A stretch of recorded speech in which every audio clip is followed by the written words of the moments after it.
Good afternoon. This is the Board of County Commissioners Board Work Session. It is Monday, September 25th, 2023. It's 1:38 p.m. This session is set to go until 2:30 p.m. This is a hybrid meeting. We're at 3000 Pacific Avenue Southeast, room 110 for public virtual attendance. You may follow along on the Thurston County YouTube channel. I'm Carolina Mejia. I'm the chair of the board. To my right is Vice Chair Ty Menzer. To my left is Commissioner Gary Edwards. And we are here to discuss the public hearing follow-up briefing, Mound Subarea plan. And passing it. I'll just open it up by saying that this is the follow-up briefing to the public hearing that was held on September 19th, last Tuesday. And just turn it over to you, Josh. Thank you. Could I clarify one thing, ma'am? Go ahead. You said the follow-up meeting.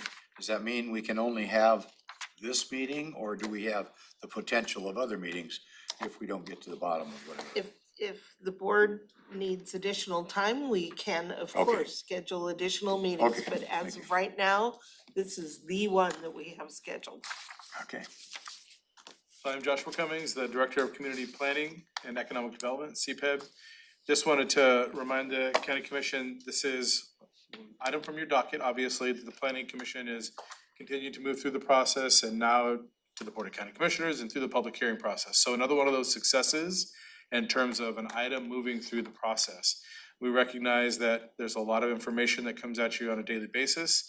This is an opportunity for us as staff to try and relay that information and help for you to continue to move each one of these docket item processes forward.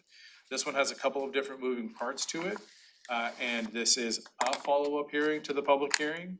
If there is more information that's needed, this is a briefing and a follow-up to the public hearing. If there's more information that the Board of County Commissioners needs to continue to move this item forward, we are always open as staff. I'll hand it over to Ashley and or Maya to take the next steps. Go ahead, Maya. Introduce yourself. You're on mute. Oh, I'm sorry. Gail Jobs. Thank you. Maya Teeple, Senior Planner with Community Planning. Sorry. I'm sorry, was I talking over you, Ashley? Is that a, We just had a mix-up, that's all. thanks, Gail. All right, am I good to go now? Thank you. Maya Teeple, Senior Planner with Community Planning, here today to present on the Grand Mound Subarea plan. This is a follow-up from the public hearing that was held last Tuesday, and I'll just go over some of the public comment we heard and the decision points for the board today. So today's agenda, we have an hour-long discussion, and I have a short presentation, and at the end of this presentation, there will be stopping points for the Board of County Commissioners to ask questions and discuss further on each of the decision points. There are 5 or 6 of them today that we'll go through. So the first thing I'll do is recap the public comments and the major themes that we heard. Then I'll go through those decision points and then the final next steps for this project. And of course, if there's any additional board direction that we need or additional follow-up, we'd be happy to schedule additional time to bring those back. So just a recap of what we are discussing today, a summary of the Grand Mound Subarea plan. This has been docketed on the official comprehensive plan docket since 2017. And over the last several years, the Board of County Commissioners has made this project a priority. It includes several components, so there's a lot of moving pieces to this project. And in August, the Board of County Commissioners agreed to split off a few items that were ready to move forward while allowing for additional review of a couple of other items. And this was in an effort to allow everything to move on the quickest possible path forward and get what was ready to move forward done this year. So looking at the items that we just held a public hearing on last week, those are our 2023 items. We're referring to those as the internal Grand Mound area items. And what's included in that, this is the Planning Commission's recommendation, is the sub-area plan and updates to that plan. It has not been updated since 1996, aside from a minor update to the transportation chapter. some updates to our Thurston County Code to revise lot widths and also incorporate design guidelines for Grand Mound to help create a sense of place. And then 4 citizen-initiated land use and zoning requests. And those are the Steelhammer Fire District, Tribal Trust Lands, and Morgan land use and zoning requests. All 4 of those fall within the Grand Mound urban growth area. Just to recap, there are some other pieces of this project that will continue their review into 2024, and those are 5 land use and zoning requests. But just to recap those, it's Black Lake Quarry, Wilmovsky, Deskin, an alternative request by Black Lake Quarry, and then the Jackson property. And those items require some additional review. They need additional environmental review, and also some of those items are required to go through an urban growth management subcommittee before the board can take a final action on them. So they needed some additional review time, and we'll continue those into 2024. Looking at the public comments we received, we got 10 written comments, and the major themes that were associated with those are, we received 1 comment that requested we include clarifying language within the sub-area plan, specifically around background information on census designated places. There was another comment we received that had some additional clarifying language to a few of the goals and policies. They were all fairly minor changes. We received a number of comments that were in opposition to the Steelhammer land use request, around 5 of those, and 1 comment that was in support for the request. Oops, sorry about that. We received 1 comment about the design guidelines that will be incorporated into the Thurston County Code, and that comment expressed concerns over parking and landscaping standards and how that might intersect with industrial uses, and also requested that clarifying language be added to 1 section on the design standards specific to Grand Mound. And I'll go over these in a little bit more detail when we get to each of the decision points. And then the other written comments that we received were in opposition to the Wilmovsky land use request. There was 1 comment in regards to that. That's not on this 2023 list. That's continuing review into 2024. And then another written comment that urged the Board of County Commissioners to consider expanding the urban growth area. And again, all of the requests that would expand the urban growth area are 2024 items, so they were not part of this recent public hearing. So recapping the Planning Commission's recommendation, again, these are all the items that went to the board's public hearing last week, and the Planning Commission did produce a unanimous recommendation of approval 8-0 on every single item with the exception of the Steelhammer land use and rezone request, and that was a 6-2 vote. And then the decision points that are remaining for the Board of County Commissioners, and we'll discuss these in more detail today, and you'll have an opportunity to discuss with your seatmates. First is the Grand Mound Subarea Plan, which is the 1996 policy document. We did receive some comment with some suggestions around changes for that, and the board can consider if they wish us to make any changes to that document based on the public comment we received. Code amendments, specifically the design guidelines. Again, we received a comment that requested some clarifying language in there, fairly simple change to make, and we can certainly incorporate that if we get direction to do so. And then the land use and zoning requests for the 4 individual property owners, and each of those has considerations with it.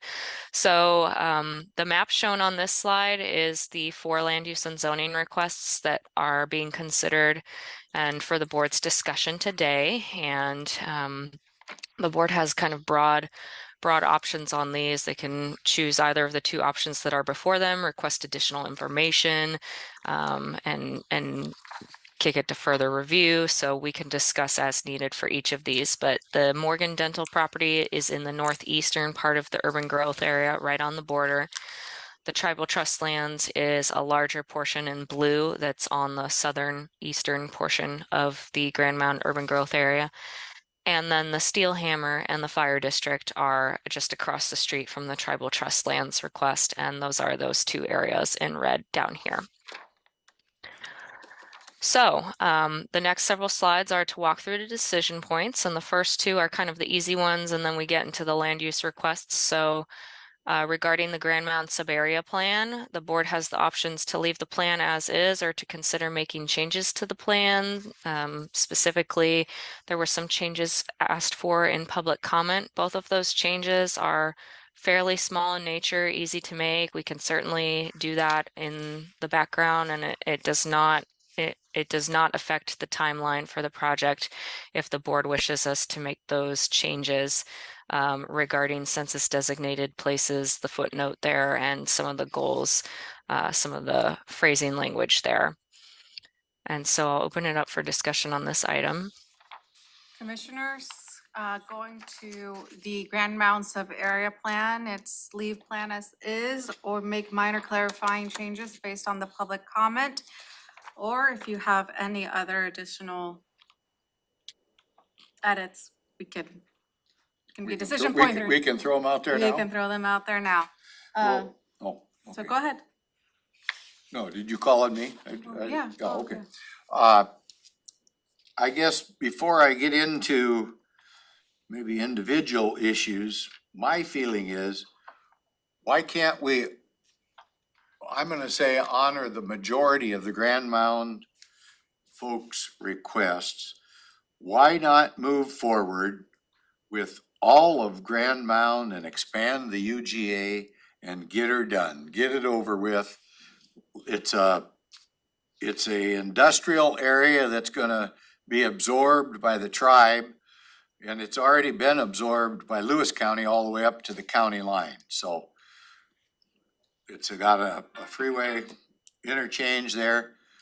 Let's get her done and do it, and just kick the whole thing out. I'd like to see it, for the whole planning thing, be contracted out, but that's for another discussion, I guess. Are you suggesting not moving forward with I'm the moving, sub-area I wanna plan move at forward with this time? everything here plus. So you have Okay. those two options, for the sub-area plan, to leave plan as is or to adopt the clarifying changes that we received. I wanna do all the adoptions that were brought forward. Well, that's a other decision point, like, we're gonna be going through those applications here shortly. This is on the Grand Mound sub-area. Right, so Plan. I guess I'm good to hear from my seatmates, but I'm ready to go, give staff direction, get the whole thing fixed, create the town of Grand Mound or whatever it takes to make all this happen and get it over with. Pretty broad. Commissioner Munster. I favor option 2. Option 2 for me as well. Great. Well, 2 fits Thank you. within my recommendation as well. but All I right. wanna go beyond that. Thank you. These are easy changes to make, so we can definitely put those in the final plan that will come before the board for a vote later this year. And so the next piece is the code amendments. And for lot widths, I don't have any decision points on here. We didn't receive any public comment. That's kind of a clarifying change, a best case change for everyone on the table. So we haven't seen much opposition to that at all. But for the design guidelines, I would ask the Board of County Commissioners if they want us to add some clarifying language to one of the sections that was brought forward in public comment. These are some new design guidelines that were added, and they really get at some of the comments that we heard orally at the public hearing about creating a sense of place. And so this kind of language would help structure that a little bit, not only for the applicants, but for our permitting center. So it was a great comment. And again, it would not affect timing. It's a fairly low-hanging change for us to make before the end of the year. Hey, Maya, can you go over the comment for the board real quick? Yeah, so the comment we received on the design guidelines, they brought up 3 separate concerns. The first concern was on parking and how that relates to industrial developments. The second concern was on landscaping issues. And then the third was about design guidelines that help create a sense of place. And specifically, there's not clarifying language in how that's achieved. So the language that's in there right now states that the buildings must be broken up, and it doesn't specify whether that's through design or color or style, just that it shouldn't be a monotonous building and row of buildings like a strip along a road.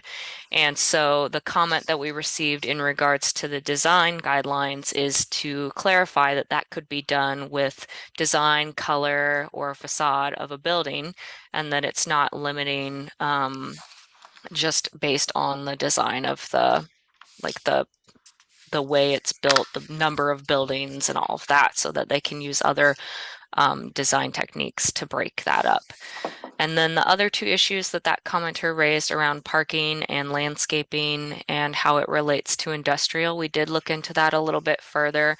And both of these are really non-issues. The landscaping has further clarifying language within the light industrial zone that would also apply. So it's really applied to a subset of the light industrial property. And then the parking issue is, again, only a requirement along the front of the property between the building and the front of the road. So there are other options for developers to meet their needs. And I did talk with the commenter a little bit more about that and express that. So would adding the parking, the landscaping, and the design guidelines, would it make it more difficult? Add more hurdles for a permit in that area to develop, or add flexibility?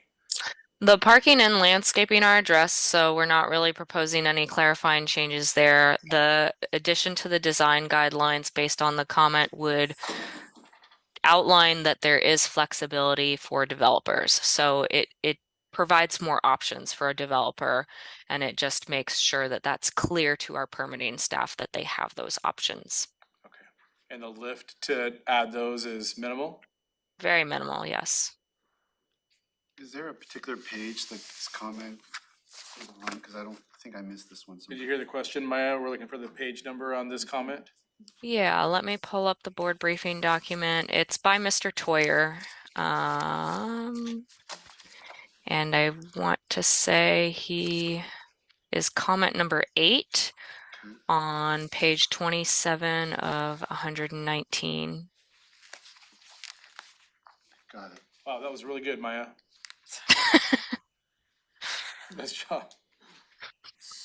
You didn't know it was comment 8? What are you, a slacker? Seriously. Good stuff. So, There's a piece in here about tree retention. Mm-hmm.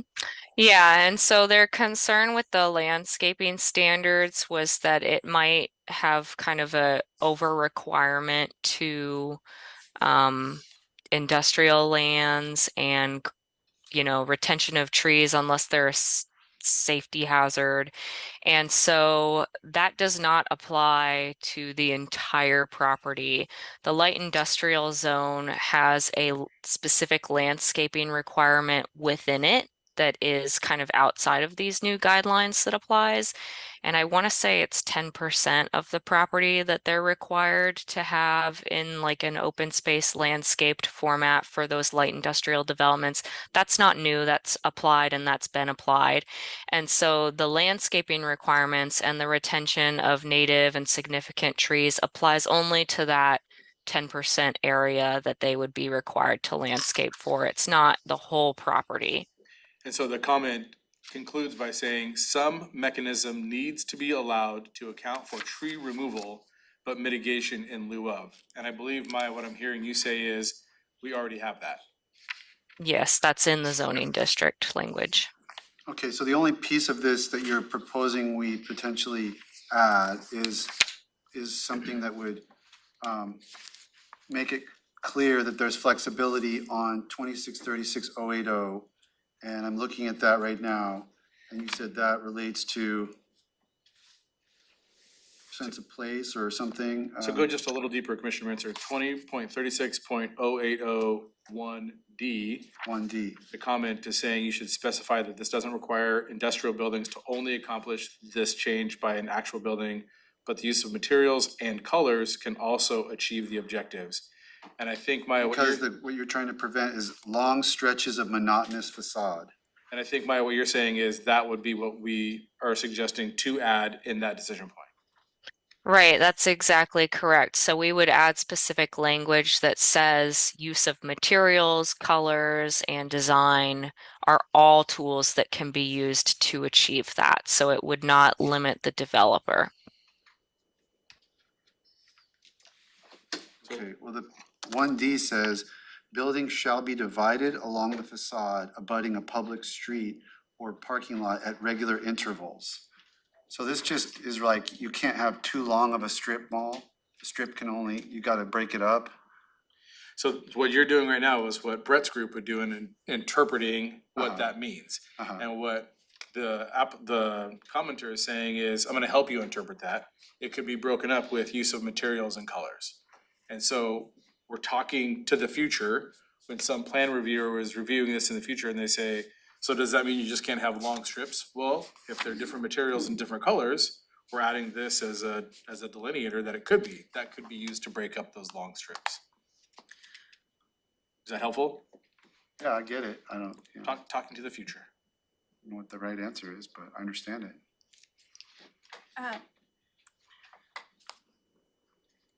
I'm just wondering, right, I was looking at Rob because we had kind of had discussions on this previously in terms of at a higher level than going into a lower level that we are now. And I was just wondering, right, as we're talking about the design of and design guidelines, right, is that something where, you know, we would need more community input on and to see like, this is kind of what I want my, you know, my community to look like and kind of setting those guidelines? Or is it okay to go ahead and go through this now and then as that outreach and more of that urban plan is set out, or whatever that looks like, those conversations happen at that time? I think that Maya hit on it. It's a relatively minor clarification. It's not really adding or changing anything, and it can be done. And then having a bigger conversation can happen at a later date. So I think what. And I Go ahead, Maya. I will add that these already exist. They're just not within our county code, so our permitting staff has to go look at them in a separate document. There's a couple of new additions, like the landscaping and these design guidelines that we're going over right now about the monotonous building and all of that. But most of it's been in existing since 96 when the plan was first adopted. And we did do community outreach. We did not receive a lot of significant feedback. So you know, the board definitely has flexibility to update these in the future. And if there is a desire to do a big push, we can certainly do that as a separate project. But for now, we're mostly pulling in the existing. There's a lot of stuff that has carried over from 96, like River Rock. That's been a big thing in Grand Mound since the plan was first adopted, and will continue in these design guidelines. And the board always has flexibility to change these in the future. So. So with that said, there's two options. Commissioner Edwards?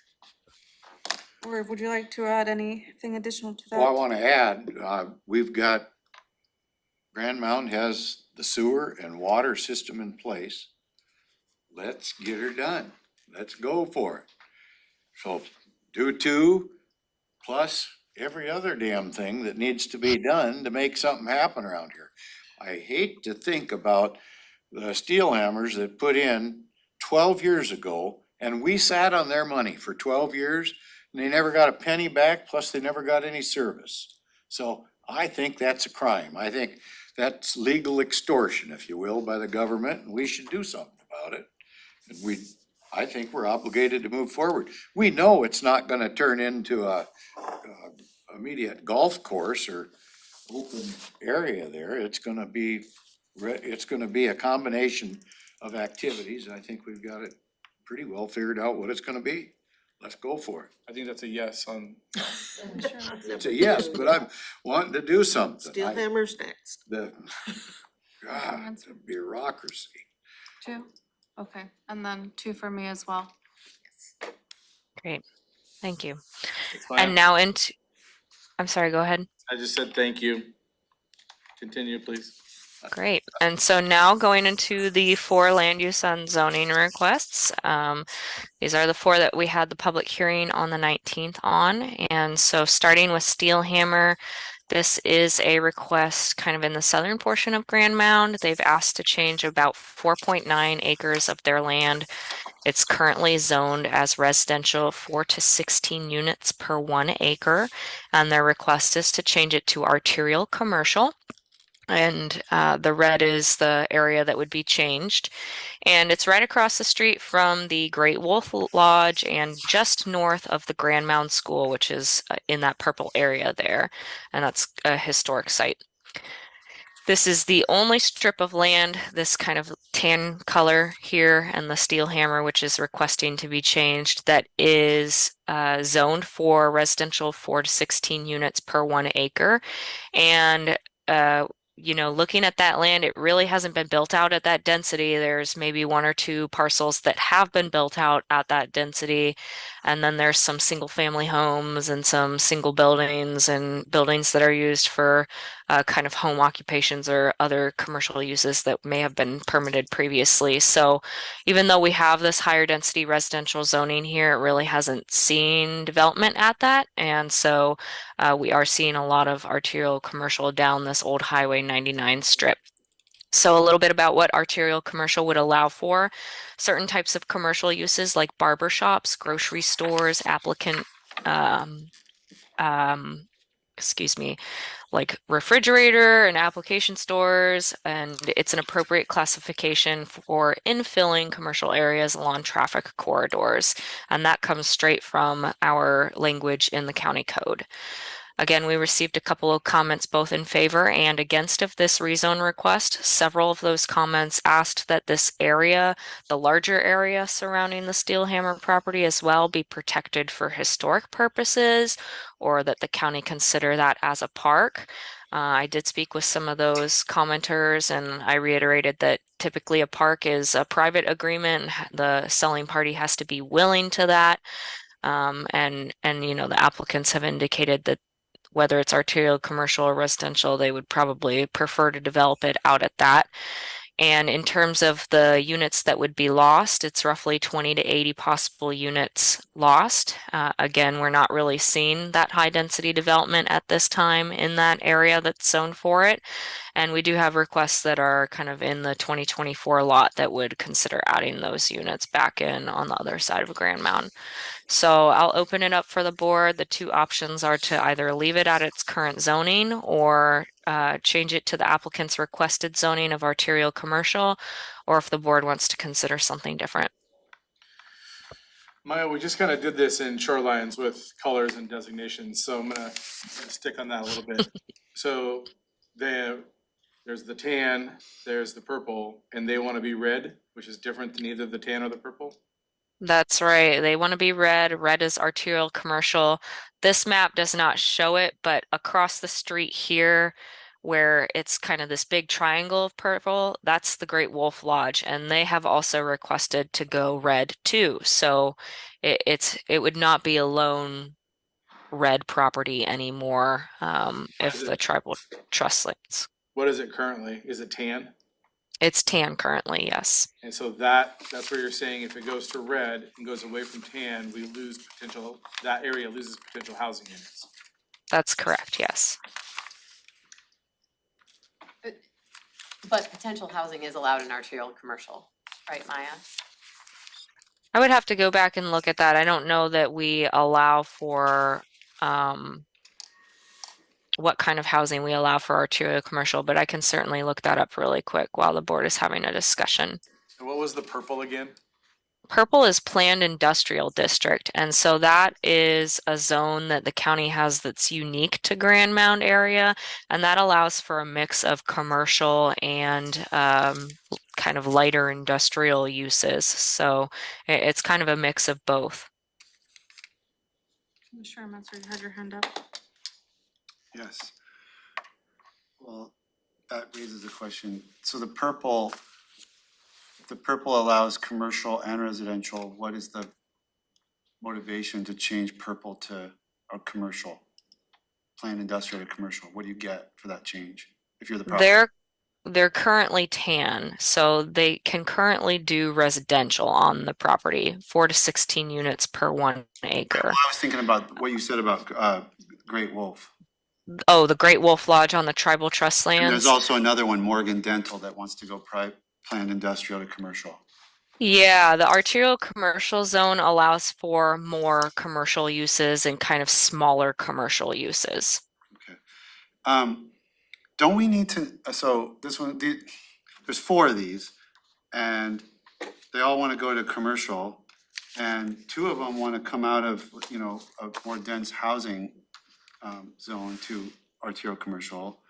And don't we sort of need to know the broader zoning of the whole Grand Mound? Do we have enough arterial commercial? Do we have enough commercial? Do we have enough, you know, because we do this and then we're turning around next year and talking about Wilmofsky, and that's a request to actually expand the UGA in order to create more multifamily housing. And we can't create, I can't imagine we can create our own need by unzoning all the residential we have so that then we can turn around and expand the UGA to create more housing zoning that we had until we took it away. So I mean, this is a puzzle that's complex, and I haven't heard any discussion about, do we have enough? I mean, the commissioners, I don't take zoning changes lightly, because as we've seen, starting with the Miller-Sylvania project and going forward, people make decisions and investments based on zoning changes, the zoning schemes. And the changes should have a really good reason and need before you start undoing zoning decisions that have been relied upon by surrounding and the community at large. So I'm just wondering, we haven't gotten any information about, would this take away needed housing zoning? Is it needed, or would it create needed commercial zoning that we're lacking?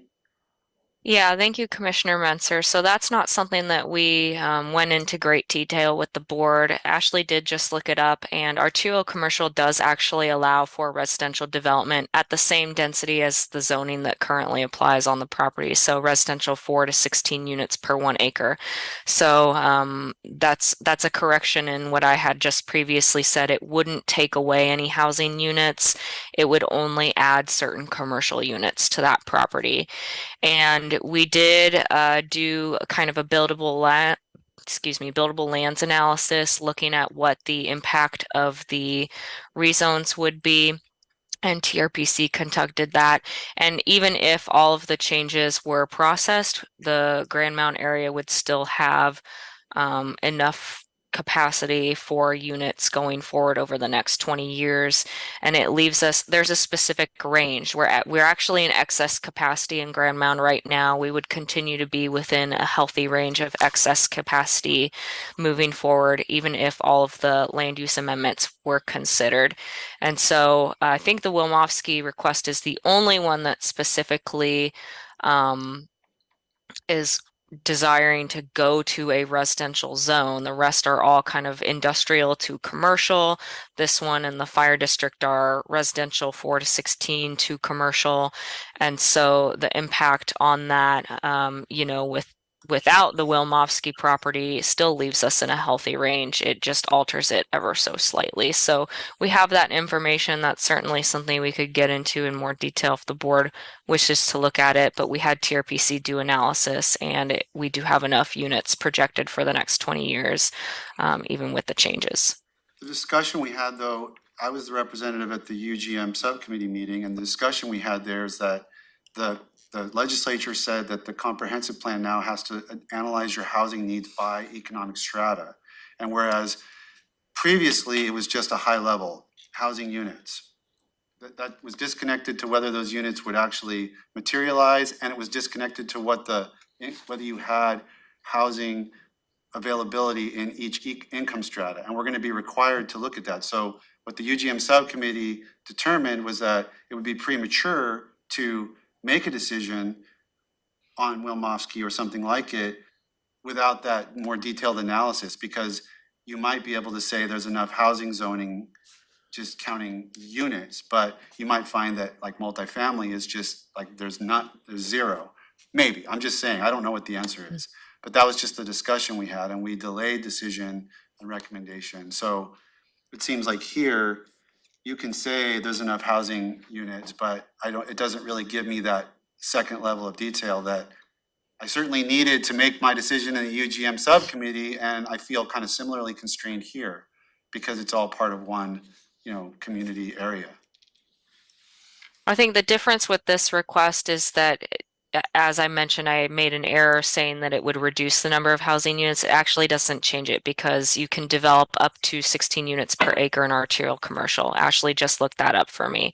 Yeah, but So- if somebody is applying and spending money and time and effort to get a zoning change to get out of residential to arterial commercial, they're probably gonna create something commercial. They're probably not gonna create housing. They could do commercial or they could do mixed use. I mean, whatever is economically most profitable for them is probably the route they'll go. You're right there. Well, they can do either or, isn't that what I'm hearing? That's right. In the new zone, they would be able to do Just either gives the or. A broader option. So, Yes. those new housing requirements obviously will be incorporated into our 2025 comp plan update. And getting back to what Commissioner Mejia was alluding to earlier was potentially after this sub-area plan gets updated from 1996, that we take the time as part of the comp plan update to do a little bit more of a community planning design charrette or whatever it might look like, to start to analyze or define, that sense of place, which will get into the housing and where commercial is, et cetera. Well, the concerns that I've expressed really relate to Steelhammer and Fire District, and I do have a question about the Fire District one, but specifically, just because happened to be the day we covered this, I happened to be at the tribal conference down in Grand Mound, and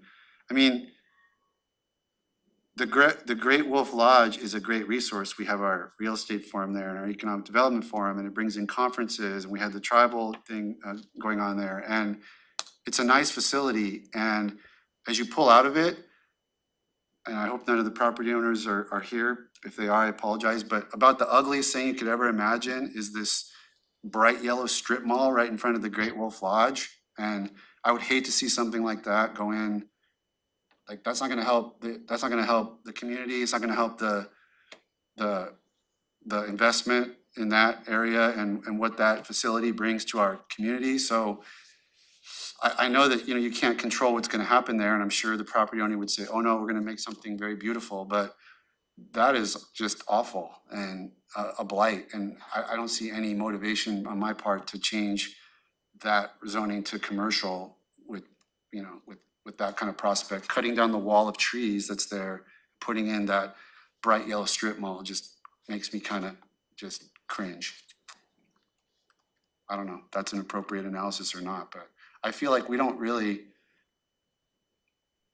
not hearing a compelling argument to change the zoning. I guess I have a differing point of view. But I probably need to ask, when the tribe buys a property, like, I don't know, where the new brewery and hotel is, do we regulate what they can or cannot do with that when it gets put in trust land? If it's within the county's permitting jurisdiction, then yes, they have to follow our land use regulations. But if it's Not if it's trust land. Not if it's in trust. If it's tribal land, then they've got their own. Well, and the argument can be made that there is precedent if it is even in fee simple and not yet, but it's tribally held. That's a gray area and And I guess the county was involved in litigation with the tribe at one point, years ago, probably before your time, Robin. Oh, no, I clearly recall the suit with the Chehalis regarding Great Wolf Lodge. Yeah, okay. And it was all about ownership, And taxation and whether ownership. taxation could be collected. So Correct. where I'm going with this is that we could sit on our hands and not do anything and keep the value of the property down. I contend that by doing so, we are de facto creating a taking of value from the property owners by not adjusting the zoning. So then the tribe gets the opportunity to buy that property at a lesser dollar amount. And then they get to do what they want to do with it anyway. So nothing against the tribe, I'm tickled to death that they're down there energizing that community. But I certainly don't think it's fair to any property owner that they have to wait. So far, I'll use the steel hammers as an example, they've been waiting 12 years now to do something. The county took money from them, thinking they thought they were gonna get something for the money. They didn't even get interest on their money that they paid in. They got nothing. And not only did they get nothing, they lost the value of those dollars spent 12 years ago. So I think it's criminal that the county would end up through regulatory process, take the value of the value of that property from those property owners. So I think we better get with it and go ahead and change the zoning. There are certain things we can keep track of. I guess if we change it, we could say you can't have a yellow strip mall. I don't know, you gotta be purple. I don't know the answer to that, but we do have some say if we change the zoning and go that route. If we don't change the zoning and somebody's fed up with waiting, I think Mrs. Steelhammer is 96 years old, she's been waiting long enough. She ends up selling out to the tribe, then we have no more control. I So, have to set the record straight. There is no taking of someone's property by not granting their requested zoning change. That is, it's not taking, it's damaging. no, it's not damaging. Yeah, yes, it is. Our not. state You can go into constitution executive session, says taking now, or damage. set that record straight. That is not the law. I don't think we need to be in executive session. I'll gladly debate that in public. Okay, Taking or damaging is the way the Washington Zoning State change is- Constitution reads. As- Taking we or are under damaging. no obligation to make a zoning change. Oh, yeah. I think we could be perceived as being crooked by, let's us hold out. Let's not let the steel hammers do anything of their property. Maybe we'll get a kickback from the tribe. Didn't happen, that's not the law. Well, it is the law. It is not the law. It is the law. Taking or damaging is the state constitution. And the definition of No point in debating damaging, this, cause it's, the we're not gonna definition of obviously decide damaging this, is but you are devaluing. incorrect, sir. I got a constitution up in the, if you wanna take a 5-minute break, I'll run and grab it, read it to you. Not needed. So, Okay. that's where I'm at. So we have one yes for number 2 One no, and one no. Oh, I'm yes for number 2. Yes, Number and please two. no. and Commissioner Menzer, you, sir, seem to be. I don't have enough, I'm not there yet, I don't have enough Not ready information. to We didn't even make talk a- about commercial, what the commercial zoning and how much commercial we need and whether all these requests are creating an imbalance. I mean, there's a lot more information here before I would be in a position to vote yes. Comfortable, all right. So. And Commissioner we need more Mejia? information. So for the Steelhammer Family Trust, right?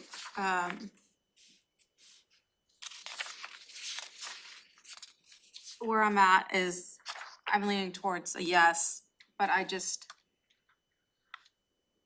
want to be respectful whether someone needs more information or not.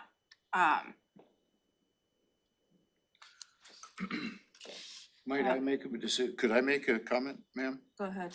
Well, then maybe what we ought to do is have another briefing session so we can make sure Commissioner We Mensah didn't even get through the other one, Uh, so we wouldn't, so we'll need gets another to one. hear, We're going to need another you one. know, from We've got- legal. We ought to have a lawyer here 7 every minutes time, I left. think. A land use lawyer should be in attendance to every one of these meetings so we don't have these issues, but So it for, is what it is. so for me, right, just wanting to, for that information, because, you know, if that information is provided, there might be something there where it's just like, you know, the way that I'm kind of tracking this might be wrong, but where I'm at is I'm leaning towards a yes, but gathering that two information, I'm gonna request, since we still have several proposals that we have to get through. I know our schedules are tight, but having maybe a 2-hour briefing where maybe the first thing that we address is that information that Commissioner Mensah has requested. Commissioner Mensah, do you want to be specific to staff on what you would need? I would like to go through the buildable lands data from TRPC so we can see how much commercial zoning we have in the various different categories. Kind of the same thing we were talking about in the UGM subcommittee, but to me it applies internal it applies to internal requests just like it would apply to a request to expand the UGA. Are we upsetting the balance of what our needs are? These are just done, you know, I mean, you could say yes to everything if you just see a map like that and go, oh, well, they want to put a store there. Okay, well, cool, let them put a store there. But that's not, I mean, our job has to be a little more broader and looking at the overall zoning scheme. Because in my opinion, zoning should pretty much stay the same unless there's a compelling argument. You know, trying to preserve farmland, you're trying to do this. I mean, there's a goal in mind, not just parcel by parcel, the property owner wants to make a sale and makes money or whatever, you know, and there's nothing wrong with that. I'm not criticizing them, but our job is just different. Our job isn't to enable that. Our job is to sort of shape the community through a holistic and reasonable look at the overall zoning of Grand Mound. So I just can't make these decisions. I'm not sure I can make the decisions on any of the four of them, frankly, not picking on Steelhammer. I was just concerned on those two in particular because they related to residential zoning. I didn't know as much about planned industrial to commercial. And frankly, I still don't know. I need to see how much planned industrial do we have? Do we still need that? You said that was created as a special zoning category for Grand Mound by the Thurston County Board of County Commissioners way before I was here. So are we getting rid of all that? Is there a good reason to get rid of all that? I mean, a lot more information is needed to make good decisions here than what we've got. We haven't even talked about these once. I mean, I've spent so much time on those four external requests. And I'm literally hearing some of the nuances of these for the first time this morning and being asked for a decision. So. I'd be happy to bring that information back at a follow-up briefing. Page 41 of your packet has a breakdown of the current acreages by zone. And just as a super high level remark, when Grand Mound was created, it was kind of to tie in the areas that we were already seeing industrial and commercial development. So there is a larger percentage of industrial and commercial development there to begin with. And then we allotted for kind of the higher density residential zones. So I can certainly bring more information back on that, including the TRPC buildable lands report. Thank you. If I may, Chair. Might also, so I'm interested in two things. First, Maya, was there much public comment, but then on this Steelhammer in particular, but then lifting to a more holistic view. And I recognize, Commissioner Mensah, your frustration with not having the data and the housing income strata. That is information that we don't currently have. Right. And we're working towards that. That's why some of those external zoning requests were impacted. I can totally see how those correlate to the internal. One of the ways that we've been envisioning this concept goes to Commissioner Edwards' point that some folks have been waiting for a long time with this Grand Mound Subarea plan. And so as I directed staff and then as the Board of County Commissioners heard it over the past few months, is essentially this first step on the internal request is kind of a cleaning of the house. We've got to think about all the things that have been sitting around for a while since the last time this update was completed. And then, as to Commissioner Mejia's kind of earlier alluding, thinking about how we remodel the house.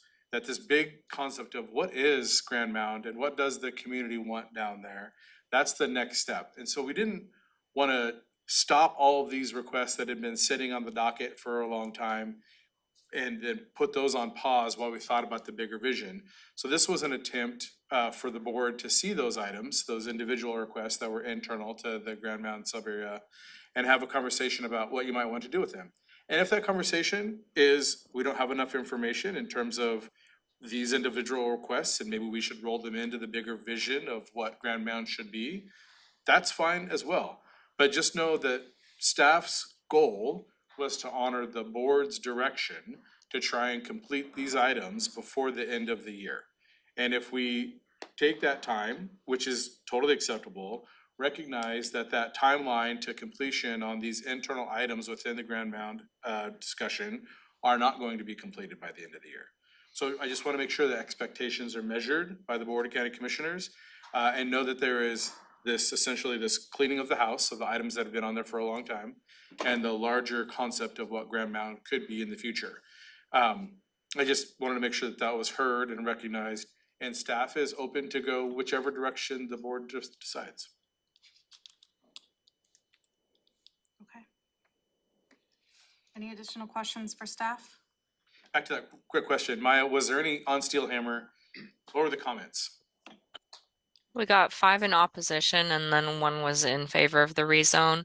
Most of the comments that were in opposition were regarding kind of the historic area and some of the historic structures that are to the south of the property and a long-term vision for park and open space in that area. And as I mentioned, to make a property a park typically requires an agreement between the private landowner and some nonprofit or the county or whoever wants to take that on as a park. So unless we have a willing party to participate, it's really hard to just not rezone a property with hopes that it'll become a park in 20 to 30 years. So I'm not addressing that whole park thing, but Yeah. the Housing. question is about the planning commissioners.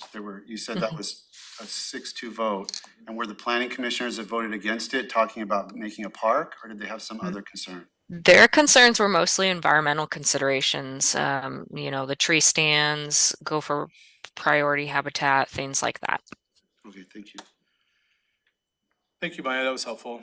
So, in terms of next steps, Commissioner Mincer, help us understand what data we can research to help the discussion. Perhaps if Maya alluded to the fact that the inventory is available in the current packet on page 41, maybe it's when we schedule a follow-up briefing that we can make that part of the agenda so we can review. Well, just the paces that we're put through for the UGA expansions, to me, they're equally applicable here. Looking at the overall zoning, how much commercial do we already have? And how much residential? If we switch all these acres to commercial, is that an imbalance? Is that meeting a need? I don't have any of that information. This might be perfectly sensible. But when they're driven by applicants who own the property, they have their own motivation, legitimately so. But our motivation for making zoning changes is completely different. It's not just to make someone happy that owns property, it's to have a sensible scheme across the whole area. I don't know anything about plan. There's 2 that want to go from planned industrial. I'd like to know more about why was that created, how much of it is left, what is the need for that type of a zone, so that we can make a rational decision about whether it makes sense to make those changes. So I think what I heard was the information that we're already engaged in, the industrial land study, the housing element, and the comp plan, those items that we're getting that information for the external zoning requests from Commissioner Mincer, those also apply that data point to Well, the. if we had internal it, it'd be requests. great. I don't think you have that yet. Exactly. I'm not trying to hold up the train here. I know we're trying to get these done by the end of the year, so just whatever we got, we got. You understand? I mean, like for housing, I wanna see by income level, we're not gonna have that. Right. That's something that staff's working on. But, we